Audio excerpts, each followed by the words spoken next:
사랑하는 여러분, 고요한 밤하늘의 별들을 바라보며 그 광대함과 신비로움의 경외감을 느껴보신 적이 있으신가요? 오늘 우리는 단순한 지식의 전달을 넘어 믿음의 눈으로 우주를 바라보는 경이로운 여정을 함께 떠나고자 합니다. 이 이야기가 여러분의 마음에 깊은 울림과 평안을 가져다 주기를 소망하며 잠시 시간을 내어 이 영상이 더 많은 이들에게 닿을 수 있도록 좋아요와 구독으로 하나님의 은혜를 나누는 일에 동참해 주시면 감사하겠습니다. 여러분의 작은 손길이 누군가에게는 새로운 진리를 만나는 통로가 될 수 있습니다. 주님의 이름으로 여러분 모두를 축복합니다. 우리의 이야기는 한 가지 근본적인 질문에서 시작됩니다. 이 광활한 우주는 영원히 존재해온 창조되지 않은 실체일까요? 아니면 창조되지 않은 영원한 하나님께서 만드신 피조물일까요? 오랫동안 많은 철학자들과 과학자들은 우주가 시작 없이 영원히 존재해왔다는 정상상태 우주론을 믿어왔습니다. 이는 마치 끝없이 흐르는 강물처럼 우주에는 시작도 끝도 없다는 생각이었습니다. 하지만 20세기 과학, 특히 아인슈타인의 일반 상대성 이론은 이 모든 것을 뒤흔들어 놓았습니다. 1919년 개기일식이 일어나 태양이 달에 의해 완벽하게 가려지자 하늘은 순식간에 어두워졌고 대낮에도 별들이 보이기 시작했습니다. 아인슈타인은 이미 예언했었습니다. 만약 자신의 일반 상대성 이론이 맞다면 태양의 강력한 중력 때문에 그 주변을 지나는 별빛이 휘어져 보일 것이라고 말입니다. 그리고 천문학자들은 개기일식 속에서 그의 예측이 정확히 들어맞는 것을 두 눈으로 확인했습니다. 태양의 중력이 시공간을 희게 만든다는 사실이 증명된 역사적인 순간이었죠. 이 발견은 시공간 정리라는 놀라운 이론들의 탄생으로 이어졌습니다. 처음에는 단 하나였던 이 정리는 이제 30개가 넘으며 모두 두 가지 기본적인 가정을 전제로 합니다. 첫째, 우주에는 질량이 존재해야 한다. 우리 자신을 포함한 이 세상 모든 것이 바로 그 증거입니다. 둘째, 일반 상대성 이론이 우주 전체의 움직임을 정확하게 설명해야 한다. 제가 10대 시절 이 주제를 처음 탐구할 때만 해도 이 이론의 정확도는 1~2%에 불과했지만 오늘날 우리는 소수점 아래 15자리 이상의 상상할 수 없는 정밀도로 그 정확성을 증명할 수 있습니다. 이 두 가지 확고한 사실 위에 세워진 시공간 정리가 내리는 결론은 단 하나입니다. 바로 공간과 시간은 시작이 있다는 것입니다. 이것은 성경이 수천 년 전부터 이야기해온 것과 정확히 일치합니다. 다른 모든 고대 종교와 철학이 시간과 공간을 영원한 것으로 여길 때 오직 성경만이 하나님께서 우주를 창조하실 때 시간과 공간도 함께 창조하셨다고 선포했습니다. 과학은 마침내 성경의 진리를 따라잡은 셈입니다. 시간과 공간의 시작이 있다는 것은 이 모든 것을 시작하게 한 원인이 있어야 함을 의미합니다. 그리고 그 원인은 우리 우주의 물질, 에너지, 공간, 시간의 법칙을 초월하는 존재여야만 합니다. 이것이 바로 과학이 증명하는 창조주의 모습입니다. 마음대로 시공간 차원을 만들고 없앨 수 있는 권능을 가지신 분, 바로 성경이 말하는 하나님이십니다. 자, 그렇다면 여기서 또 다른 질문이 생겨납니다. 이 초월적인 창조주가 인격적인 존재일까요? 아니면 그저 우주를 탄생시킨 거대한 힘이나 양자적 파동 같은 비인격적인 원리일까요? 최근 5년간 무신론자 과학자들이 쓴 책들을 보면 흥미로운 변화가 감지됩니다. 그들조차도 우주가 시공간을 초월한 어떤 원인에 의해 시작되었다는 이신론적인 개념은 더 이상 과학적으로 부정할 수 없다고 인정하기 시작했습니다. 논쟁의 초점은 이제 그 창조주가 인격적인 존재인가로 옮겨가고 있습니다. 이 질문에 대한 답을 찾기 위해 우리는 우주의 미세조정이라는 놀라운 증거의 세계로 들어가야 합니다. 성경은 하나님께서 무언가를 창조하시기 전부터 이미 인류의 구속 계획을 시작하셨다고 반복해서 말씀합니다. 이는 하나님께서 창조하신 모든 것이 수십억 인류를 죄와 악에서 구원하시는 그 위대한 목적을 위해 존재한다는 것을 의미합니다. 우주 전체, 그리고 그 안의 모든 것, 즉 은하들이 모인 거대한 우주 그물망부터 우리 은하단, 우리 은하, 우리가 속한 태양계, 그리고 이 작은 행성 지구에 이르기까지 모든 것이 인류의 구원을 위해 상상할 수 없을 정도로 정교하게 설계되었습니다. 예를 들어 이 우주 어딘가에 인류와 같은 생명체가 단 한 행성에서라도 존재할 수 있는 확률은 얼마나 될까요? 계산에 따르면 그 확률은 10의 1600제곱분의 1보다도 작습니다. 숫자 1 뒤에 0이 1600개나 붙는 사실상 0에 가까운 확률입니다.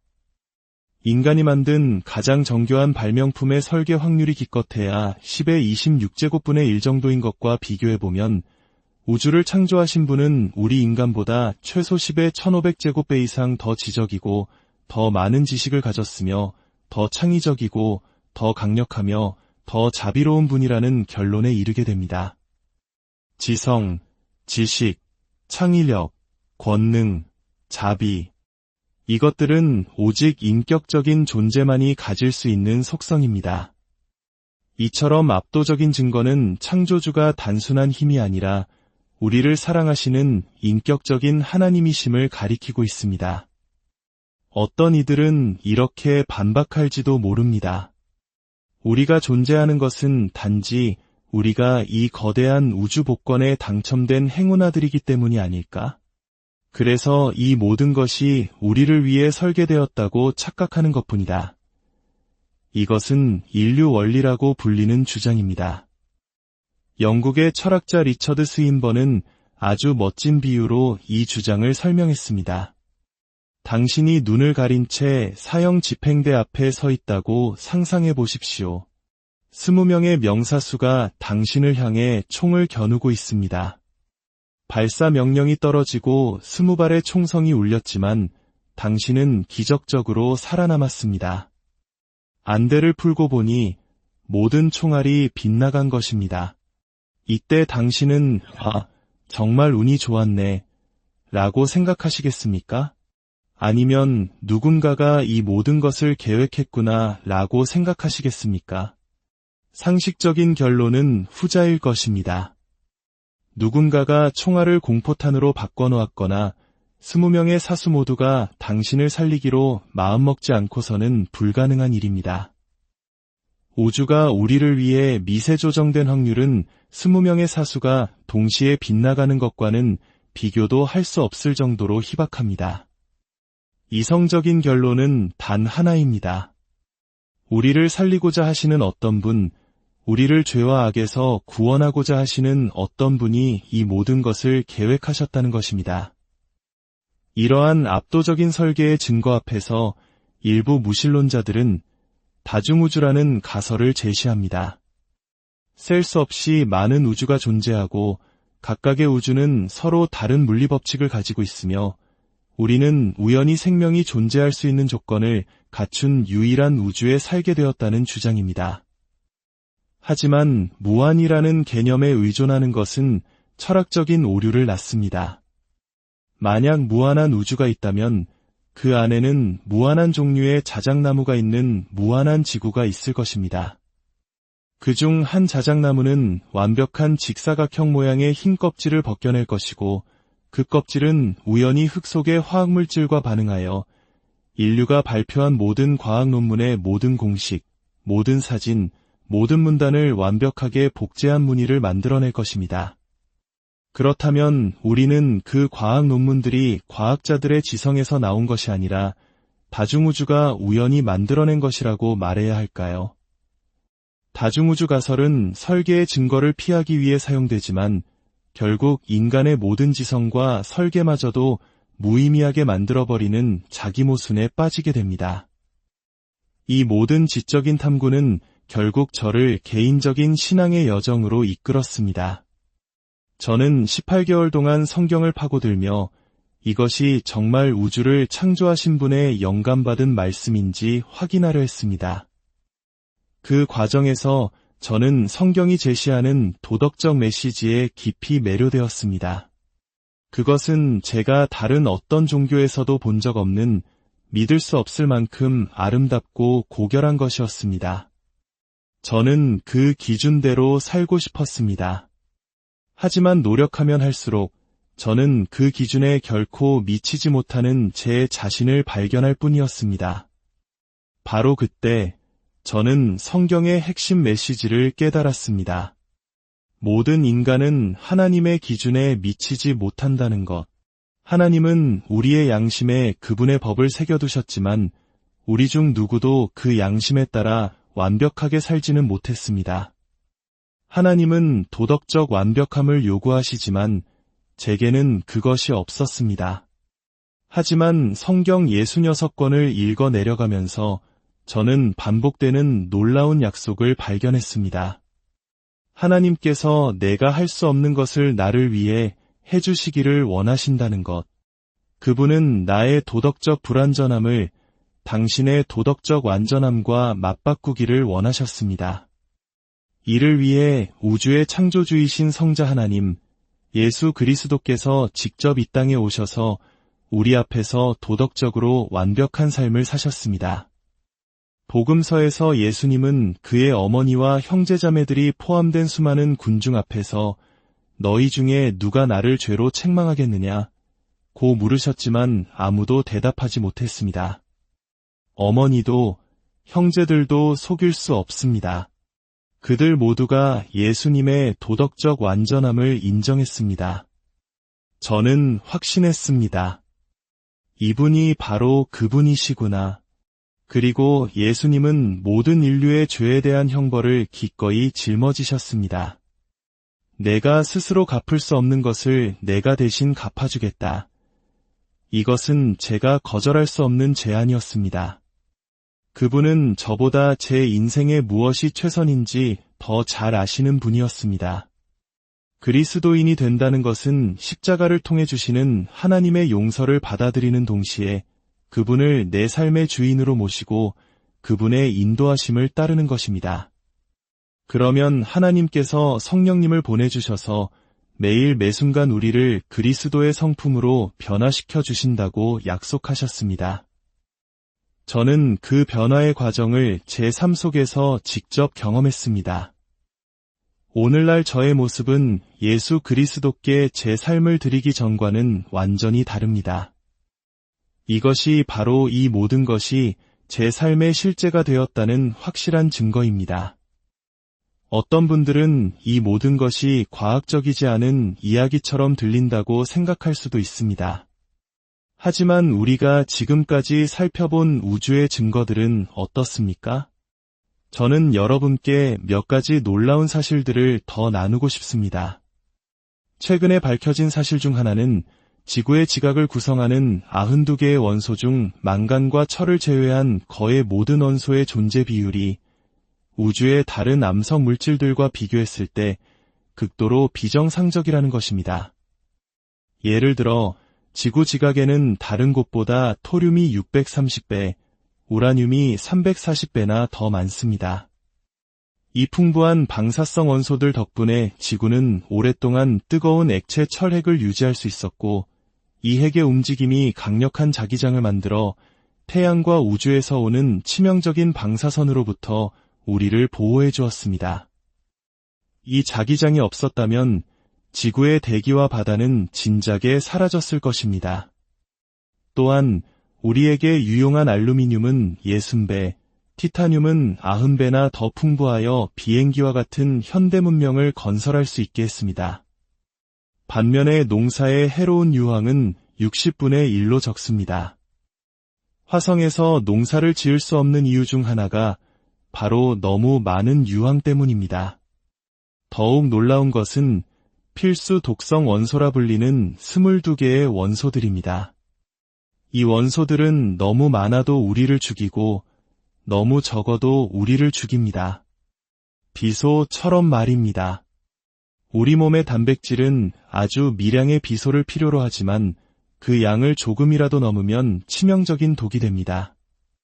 지구에는 이 22개의 원소들이 모두 생명에 필요한 완벽한 양으로 존재하며 이는 우주 어디에서도 찾아볼 수 없는 기적입니다. 천문학자들은 이 기적이 어떻게 가능했는지 밝혀냈습니다. 태양계는 초기에 우리 은하 중심부에 훨씬 더 가까운 약 2만 개의 별들이 밀집한 거대한 성단 안에서 형성되었습니다.